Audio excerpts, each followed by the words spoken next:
Hello, we have finally made it to the final part of this week's comic book reviews, this week being February 3rd, for the third time.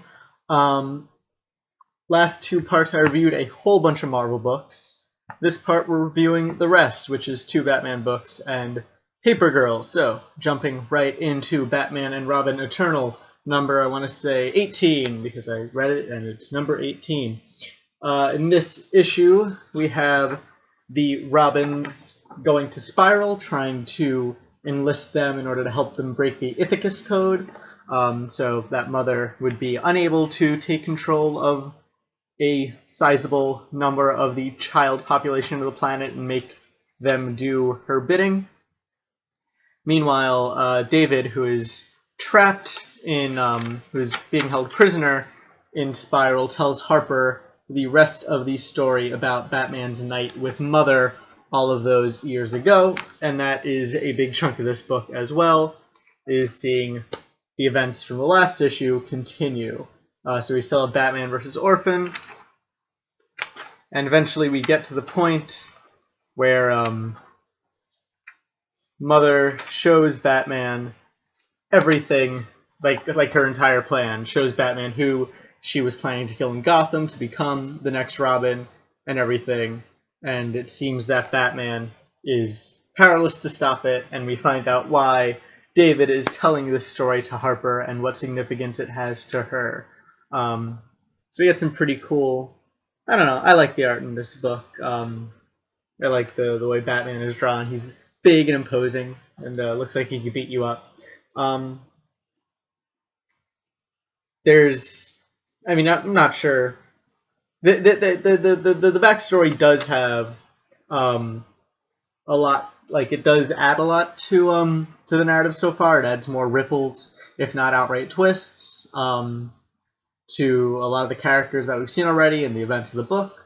But other than that, not the best issue here. Not anything particularly amazing.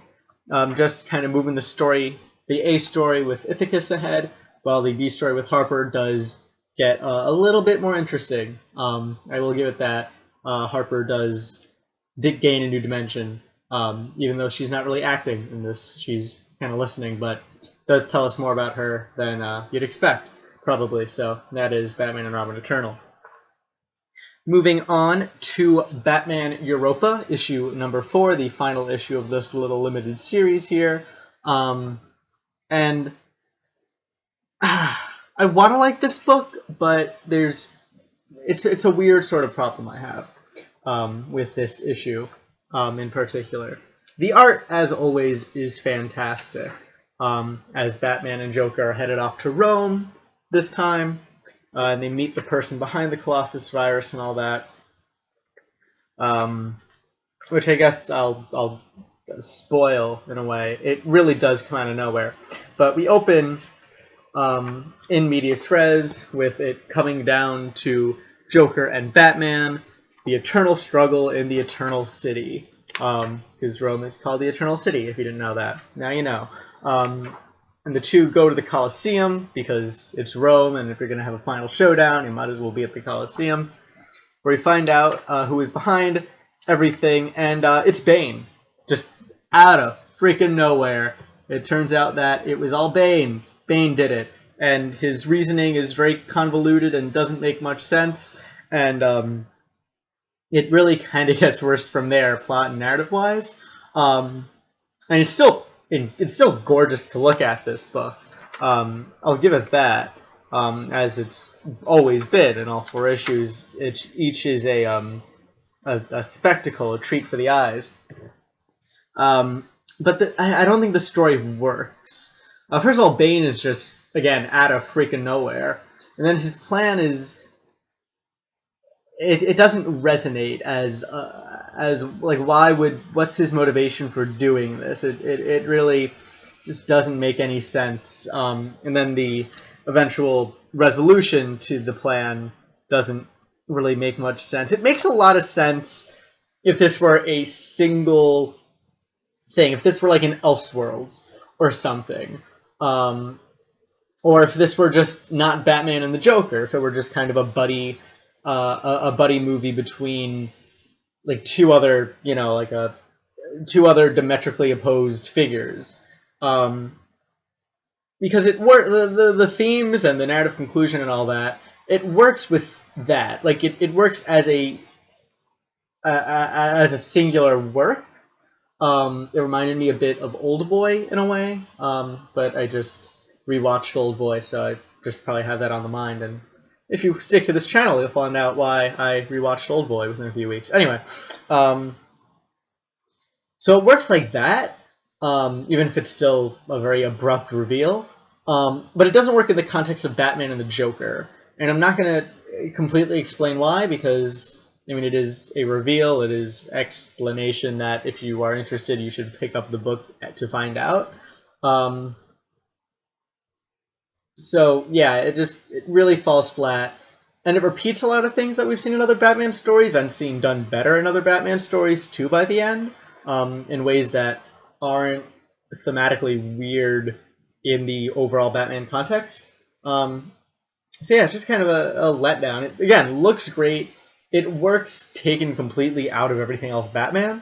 Yeah, I don't know. Overall, I can't say I really enjoyed Batman Europa. There were a few good moments, like a couple really good standout moments, and it was, of course, fantastic. But it's a book you look at more so than a book you read, I feel. So if you're interested in that, pick it up. If not, probably skippable.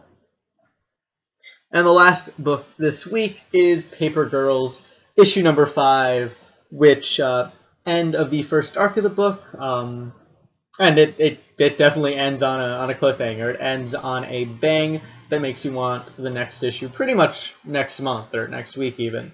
So at the end of the last issue, the teenage boys abducted Erin, put her in this weird capsule thing, told the other girls that they would help her recover from a gunshot wound.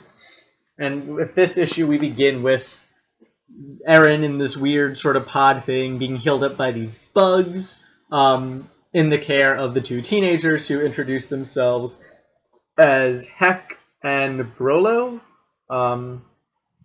They say their names, and it's really weird names. Where are their names? Oh, I skipped a page. Yeah, Heck and Naldo. My bad. So Heck and Naldo are helping Erin out via time travel. So they stick her in this time travel pod spaceship thing, stick these bugs on her, and return her to when they left. Simple enough. Or it would be if they were not ambushed by the enemy during this time, which complicates things. Meanwhile, the other girls have just seen one of their new friends just kind of disappear in this weird pod thing, and are immediately ambushed by the woman on the pterodactyl, the knight kind of woman person thing. And so they have to deal with that confrontation too, and the way they deal with it is pretty gosh darn cool, if I don't say so myself. Also, it was Arkanoid. That is settled in this issue. The game that I didn't know if it was Arkanoid or Alleyway, it's Arkanoid. Revealed that in this issue, which is pretty cool. One thing I like is how quickly the girls catch on, like given everything that they've been explained in the past 4 issues. That they see the pod with Erin disappear, and they're like, "Oh, it's time travel." And then they all figured out, okay, this is what we do next, knowing that it's time travel, knowing what this pod thing is. And I think that's really cool how these girls are like just savvy enough. It's like, okay, time travel. We understand how it works and what it's supposed to be. We got this. They're being active. They're smart, and that's really cool to see. And then we get then things just kind of escalate. Eventually, the girls all do reconnect with Erin in the pod. They find her and everything, which is, again, really cool that they figured that out. And then things really kind of go to shit. Grandfather, the weird hippie dude, I think from the last issue, makes an appearance in Cleveland to take the girls out on his own. And then this happens. And I'm not going to spoil what comes after, the little cliffhanger at the end here, but a weird time warp thing happens, and it gets pretty cool. I want to read it, and I think you should want to read it too. It's a really fun book. I really like all these characters. I like how they play off each other. I like how they're learning over the course. That's the most impressive thing, is the girls are learning, that they're not constantly having to be led to the next part of the story, that they're taking initiative, they're figuring things out. Even when this is above everyone's head, they're like, okay, we gotta stick together, we gotta do this, and we know how to do it. And also, I still love the slang that the future people use. I like their names. Heck and Naldo is just really cool. I just like so much of this book, and I really can't wait for the next arc to begin. And that is it for this week's comic book reviews. Again, if you're interested in Marvel books, 2 videos full of Marvel book reviews, so go check those out. What else? Yes, the whole ending thing I usually do. So, if you did like this video, please rate it. If you want to, please subscribe for more comic book reviews, movie reviews, and just other opinions and things of mine every week. If you have any comments, questions, book recommendations, thoughts, anything whatsoever, please leave them in the comments, and I'll try to do my best to get to them and respond and start a real conversation instead of just me talking to a camera. And yeah, so I hope you enjoyed this video. Thank you for watching, and I hope that you join me for some more comic book reviews.